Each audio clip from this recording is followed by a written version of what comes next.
Thank you very much, Phoebe, and all those involved in giving me this absolute honor to be with you today, friends and colleagues, academics, professors, students, esteemed Cambridge members. This is not my first time in Cambridge, but it is my first since I returned as an ambassador. My first incarnation in the United Kingdom was a student like yours, but I chose London rather than the beautiful Cambridge. I was at the London School of Economics 20-odd years ago. But I lived in another Cambridge. I lived in Cambridge, Massachusetts, in the US, for a few years, couple of years. I was a visiting scholar at Harvard University, another great academic institution. It was very tempting for me then, as it must be tempting for you now, to contemplate a life in academia. That was all I wanted, a life in academia. Professors. It was not to be for me, really. I made the choice and crossed over to the dark side. I went from academia to politics and wound up a diplomat. Sorry. It reminds me of the old joke. What's the difference between an ambassador and a camel? Do you know the difference between an ambassador and a camel? No? A camel can work for 10 days without drinking or eating. You know where I'm going? An ambassador can drink and eat for 10 days without working. I am very happy to be in this wonderful town today and at this top university, home of Isaac Newton, Charles Darwin, Russell, to name just a few of the intellectual giants that have walked these halls in the past. I feel lucky to be here and honored to be talking to you today, my friends. Before I start, I would like to thank the Cambridge Union, all those involved, Phoebe, and I don't want to forget anyone, Shibani, Kosh, Calvin, who has given us such a beautiful, informative tour an hour ago. And my friends and scholars, you invited me to talk about Palestine. So this is your fault. I know people often look to Palestine with a sense of eyebrow raising, eye rolling, the troubled old Middle East sort of reaction. For those not directly involved, there must be a real temptation to simply shrug your shoulders at what has come to be seen as an intractable 100-year-old conflict. Broken records, too long, same story, again and again. But this is simply not true, my friends. There is absolutely nothing intractable about our conflict, which is in fact, is really, really not a conflict at all. A conflict happens between two equal parties. Our situation is way more simple than that. It is a quest by the Palestinian people to have their rights, the same rights as all other peoples in the world, upheld and respected. I think, in fact, this is a very helpful way to think about Palestine. There is no conflict. There is a quest for rights. As the struggle of a people to enjoy their full rights after having been denied them for so long. And the rights we are denied, in fact, point us forward towards resolution. Palestinians do not enjoy the right to self-determination. We don't. The right to freedom from oppression. We don't. The right to protection. We don't. The right to return for refugees, including myself and my parents. We don't. And the right to free movement and the ability to pursue a better life, pursue opportunities for ourselves, free from outside interference. We don't. There are basic rights. Israelis, you, the rest of the world enjoy. These are very basic rights. You here in the audience or at home enjoy these rights, whether you are aware of it or not. Some of you are not even aware of it. The ability to move, to travel, to pursue your dreams, to marry the one you love are not up for questions or thinking. But for us, those are rights that are denied.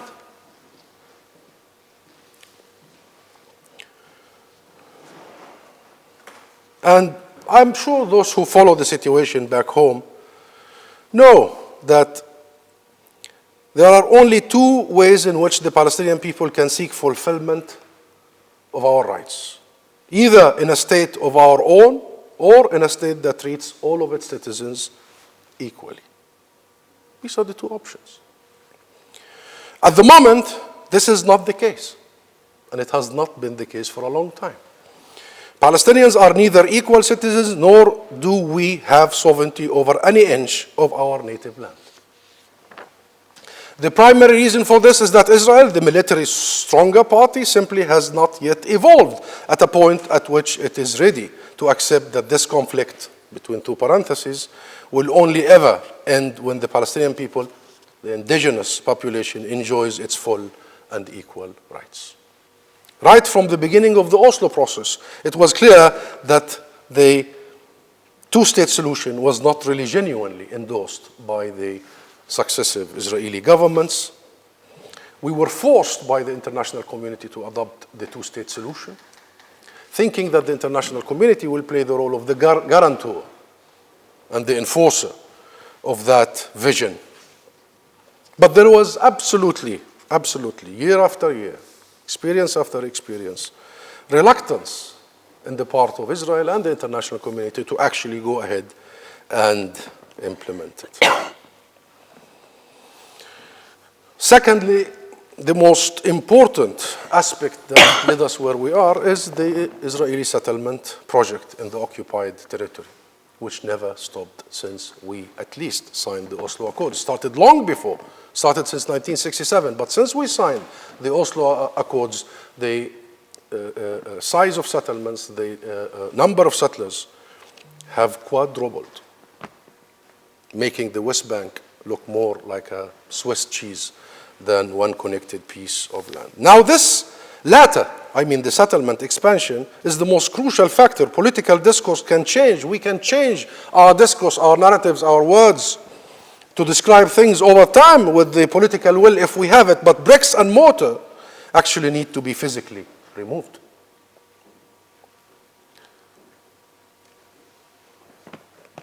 Once I had a friend of mine telling me an interesting term, that Palestine is being built out of existence. And it is.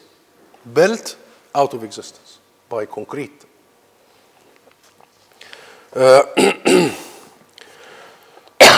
And it is, and will be very hard, actually, to reverse these very clear intentions of not allowing for a Palestinian state. It was a sign that Israel was never going to allow for the emergence, and when I say Israel, I mean the Israeli government, for a kind of a viable Palestinian state, let alone on the 1967 boundaries as stipulated by international legitimacy, international resolutions. After all, what are the settlements but a de facto claim on a piece of land? That's the crux of it. If I build a house on this strip of land, I am not doing it because I believe this land will go away. Build it because I intend to keep it, and I build it as an act of annexation of that land. Clear? So every settlement, let me remind you, my friends, and this is international law, international resolutions, including UN Security Council resolution that the United Kingdom voted for only a couple of years ago in 2016, very clearly defines settlements, defines the occupation, the walls as illegal. And international law considers settlements to be war crimes. The transfer of population from the occupying power state to the occupied is a war crime. The existence of settlements and their construction were and remain the single biggest obstacle to achieving the kind of a two-state outcome that the entire peace process that we have been engaged in the last 30 years, now over a quarter of a century, to be precise, has really been an obstacle that we have been unable to actually overcome. And my friends, the whole process was from the beginning meant to involve the international community. The whole thing was international from start to end. And first and foremost, the United States of America, your beautiful country. It was, in fact, based on the idea that the international community would act first as a guarantor that the process remained faithful to the resolutions of international community, to the resolutions of the international law. And ultimately, as midwives, the international community will be the midwife for the state of Palestine to emerge and for peace to prevail. However, for that to be successful, it needed political will, needed enforcement. We did not just need mediators, we needed a policeman, an international policeman, to enforce the law, because what is the law if it lacks enforcement? No one will heed it. But this did not happen, my friends. The international community generally, but the US in particular, instead adopted a strange carrot and more carrots and bigger carrot approach. To the extent that there were pressure on Israel, it was always wrapped in possible reward. Israel was offered only inducements, more loan guarantees, more military aid, more financial assistance, better trade deals, or indeed all of the above in order to secure Israel's compliance. That was the policy. Or if they built more settlement, wreaking havoc there, violating international law there, let's give them more carrots that may bring them to compliance. By the way, that was the policy. Never, not one single time over all these years, was the stick approach with Israel attempted. And by stick, I mean the consequences. Because if a policeman does not pose as a person who can attach consequences, law will not be implemented on any individual here. Nobody will take law seriously. And Israel didn't. Never at once, as I said, Israel told that if it continued with this illegal settlement construction that is killing the very project of the international community, it would suffer consequences. This never happened. Whether those were about taking away loan guarantees, less military assistance, less financial aid, the revoking of trade deals, or indeed all of the above. In the US Congress, a couple of months ago, something interesting happened in that regard. Some senators, Congress people said, uh-oh.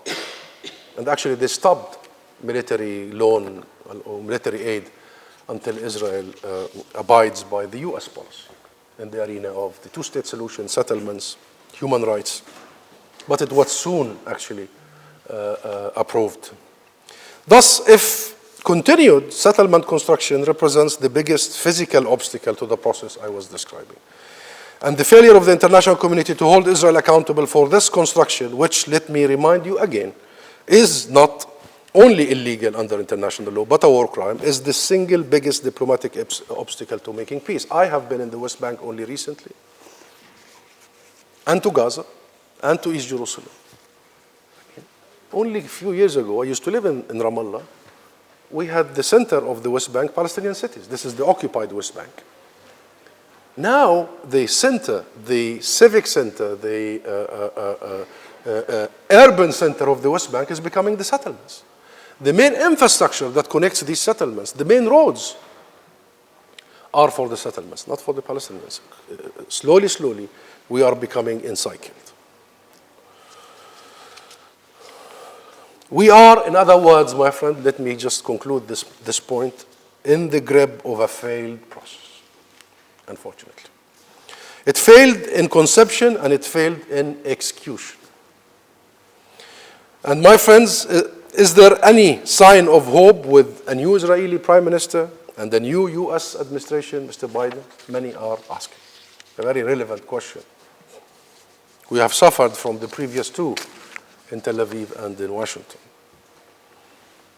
Well, we wish the new Prime Minister Naftali Bennett of Israel, who rise to power, may have brought sigh of relief in some capitals around the world, where world leaders grew tired of the intransigence and manipulation of Benjamin Netanyahu. But Bennett and Netanyahu are cut from the very same cloth. Yeah. Already Bennett has been quiet, upfront, public.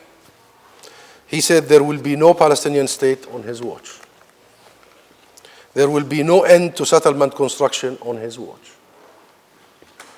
This is what he said. It's not, we are not, and he said it in Washington while meeting Biden, President Biden. And there will be no return to negotiations with the Palestinian side on his watch. He repeated these three no's. You can't make your position clearer than that. And while Donald Trump's administration was a real low point, it was. President Joe Biden has only ever suggested that he might go back to the situation that obtained before Trump. In other words, at most, he would seek to reignite the same process, those fatal shortcomings I have described just now. So we'll go back to, regrettably, a failed attempt at peace. Moreover, of course, the US is institutionally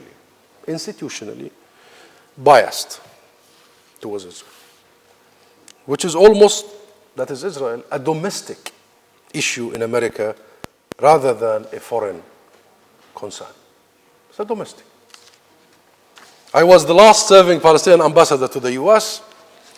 I saw this very firsthand. Indeed, it was Trump's decision, the Trump's administration decision, to close the PLO office, the Palestinian mission in Washington, that directly caused me to be appointed here, to the United Kingdom. So I have that to thank Mr. Trump for, actually. I enjoy your country. Something good came out of Trump. But this administration could make these wild decisions because Israel collects opinions among US politicians in a way no other foreign policy issue can. Or indeed domestic issue even does. On no other topic is there even close to the same level of bipartisanship in Washington.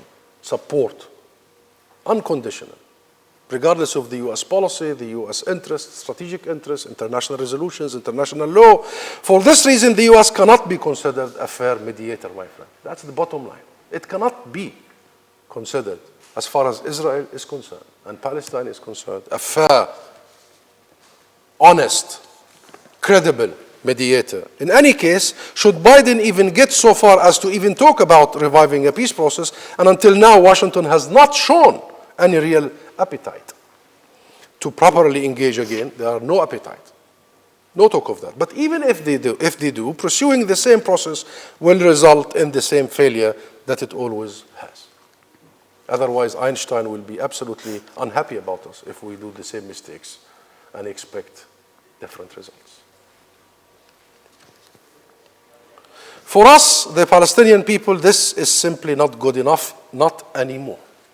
30 years is long enough. We started in 1991, exactly 30 years ago, the Madrid peace process, which was followed by the Oslo peace process 2 years later. 30 years is the life of a generation. You see, not only did the Oslo process fail, what it actually amounted to was telling the Palestinian people, us, that for as long as the process was ongoing, we have to accept to live without rights. So as long as there is a process, we have to accept to live without rights. Not almost, exactly saying that the process replaces, substitutes your rights. So it's been about lasting process rather than lasting peace for all these years. Live without your rights. Try imagining that for a minute, my friends. In this case, this is what it means. A foreign government over which you have no influence. We have no influence. We do not vote for who is in government or who is in parliament. We have no right to vote. It's a foreign government controls land decides whether or not you can travel, since it controls the border. It decides what goods and products you can or cannot consume, import or export, since again it controls the borders. A foreign government decides where you can live, since it oversees the ID card issuance, and that ultimately determines where on your own land you can stay. I was born in Gaza, and I studied in the West Bank, my undergraduate at Bir Zayt, a very renowned academic institution like yours, Cambridge. And because I was from Gaza, I could not live in the West Bank. And all of a sudden, the last 3 years of my bachelor degree, it was 4 years, I could not live in one address, fearing that actually they would come and arrest you and send you back to Gaza if you're lucky. If you are less lucky, you will end up in jail. And the foreign government, over whose courts we have no say, can even decide if you should be allowed to walk free or can be detained without trial or charge. We have hundreds. Without trial, without charge, without evidence. Surround them. Those are the kinds of rights we are being asked to forego in the hope that a negotiation process might lead to some result at some indeterminate point in the future. Would you? And for how long? And every time we try to speak up, speak out, they say, hang on, you have to go back to negotiations. We will say, we've been over-negotiating. I mean, this has been 30 years. Why don't we have our rights while negotiating? Why do you link our rights to an outcome? Or is it the intention to actually freeze our rights? Or freeze, I should have said. Well, you might at least once, like we did, that one time you might believe the promises of the international community. So we did believe in the 90s, the early 90s, the promises of the international community that they will act as an honest mediator, guarantor of international law, and you might actually attempt at accepting such a formula. But once bitten, twice shy, as they say. And we have been bitten for a long, long time, decades. And when we see that time and time again Israel is allowed to break international law without consequences, we lose faith. Certainly all Palestinian attempts at appealing to international bodies and resolutions, whether at the International Criminal Court, I'm sure some of you who study law or interested in international relations have been following the case, our case at the ICC. Whether we are pursuing the ICC or the UN Human Rights Council in Geneva or anywhere else, we are constantly met with vetoes and warnings. That includes the UK, by the way, the UK government, which has bluntly said that it does not support holding Israel to account at the ICC, and which voted against our proposition at the UN Human Rights Council. And our proposition was, after the last war on Gaza and the attempts at removing people from their homes, eviction in Sheikh Jarrah in Jerusalem, we wanted to establish a UN independent inquiry to investigate what has happened. Superpowers tell us to back down. So, if international actors like the UK and the US, on the other hand, promises that they stand on the side of international law and look to international resolutions for a just outcome for Palestinians and Israelis, but then, that's what they tell us every single morning, every single day, every turn, that they abide by international law, international resolutions, the two-state solution. I'm sure you hear these statements all the time. And they want to see a just outcome for the Palestinian-Israeli situation. But then, the same actors prevent us from reaching out to the very institutions meant to enforce that rule of law. What conclusion should we draw? What conclusion would you draw? One conclusion is clear, my friends. The Oslo process has long been finished by Israel and its reluctance. As I described, the mushrooming phenomena of building settlements, land grab, house evictions, house demolitions, and what have you. The wall, the checkpoints, it has made mockery even the provisions of Oslo that it has signed. And the outsized role of the US in mediating between us and Israel will not deliver. Almost 30 years is long enough.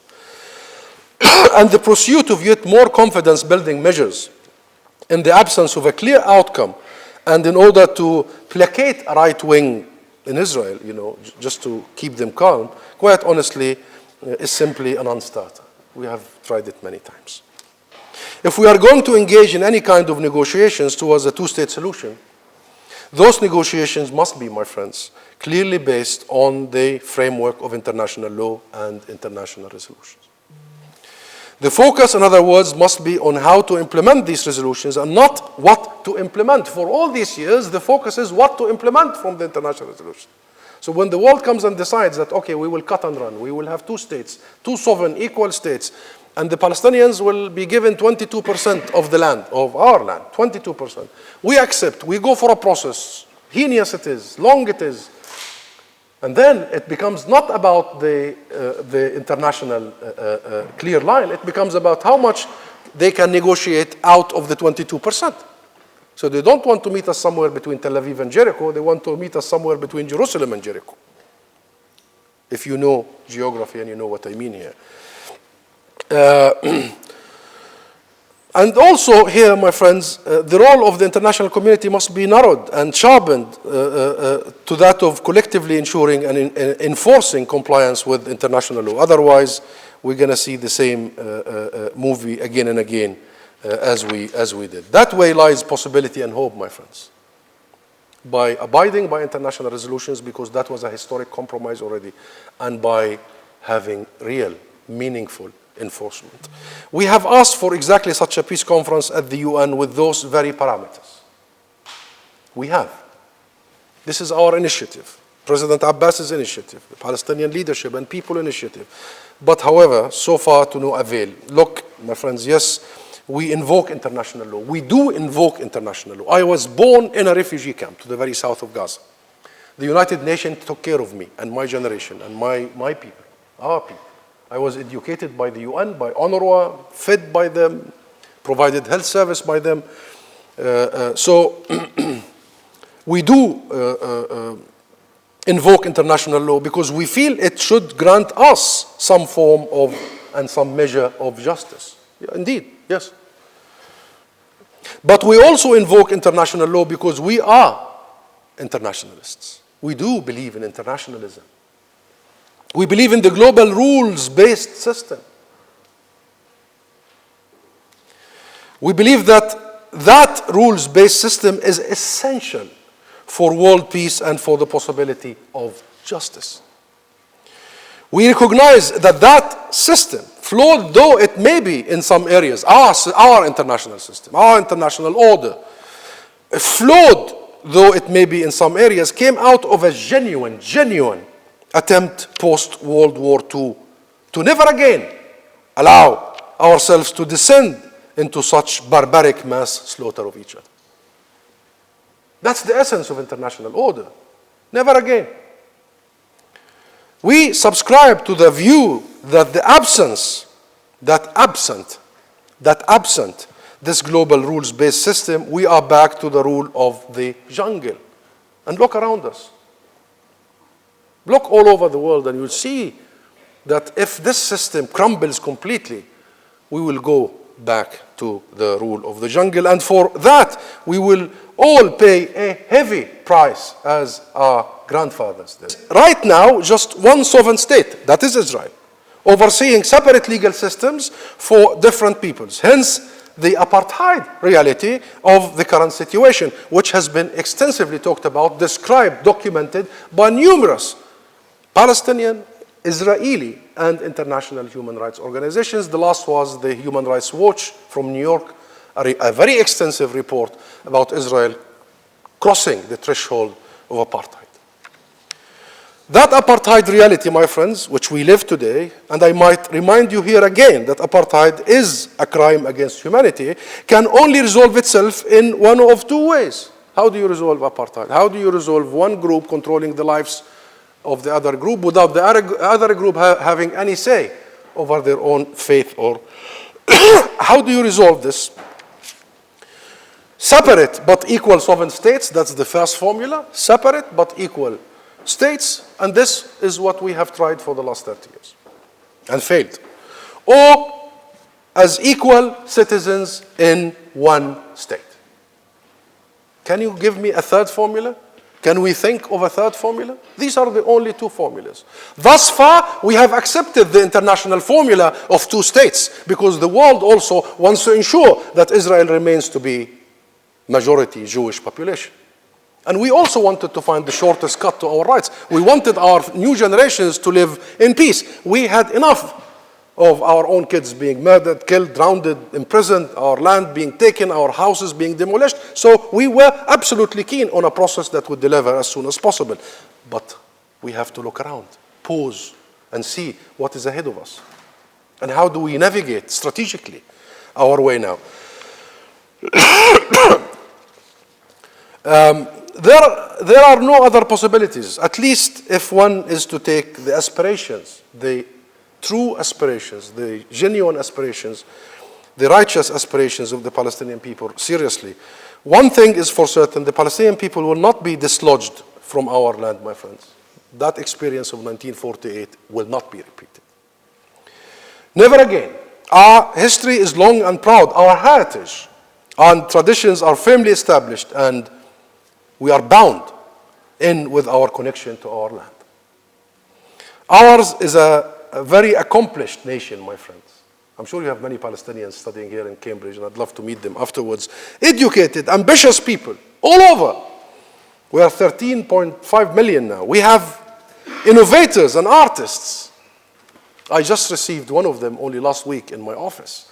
A Palestinian student girl who just designed the first ever Palestinian satellite, and her project is to be the first to launch Palestinian satellite into space. She inspired me. She's at Queen's Mary. That was her graduation project. We have intellectuals and scientists. Everywhere you look, there is a poet that is Palestinian or an engineer that inspires the Arab world, inspires the rest of the world.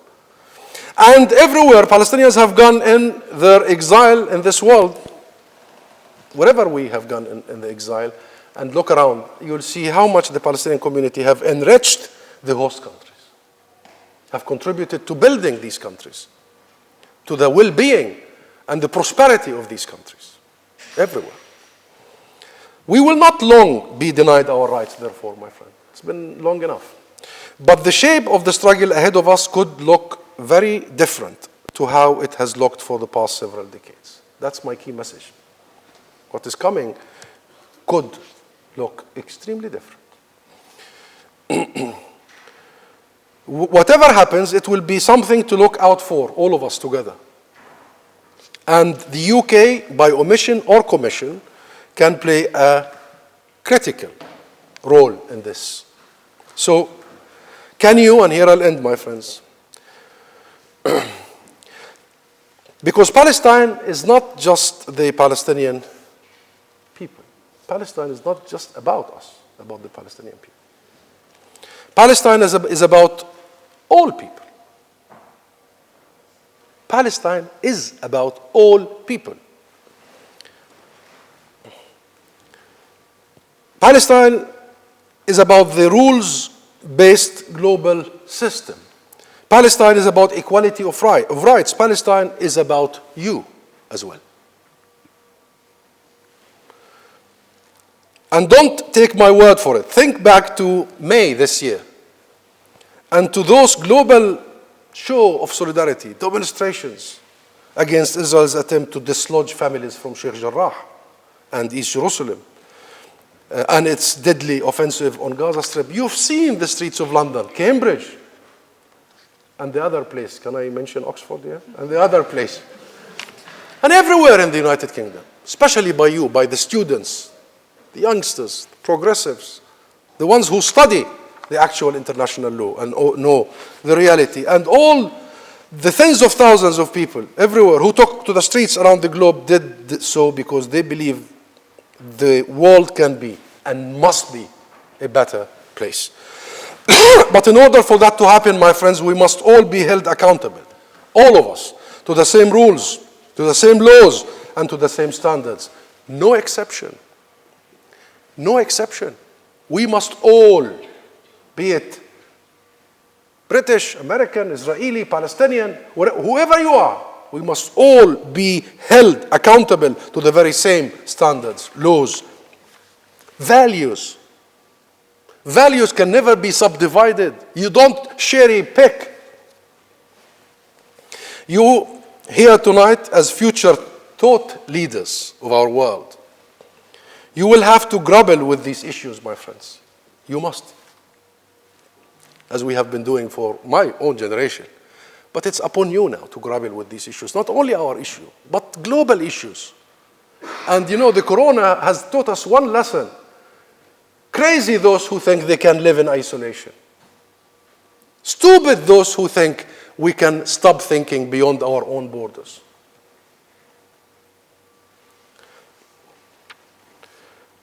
And you will have to work out what kind of world you want to live in and how best to secure it.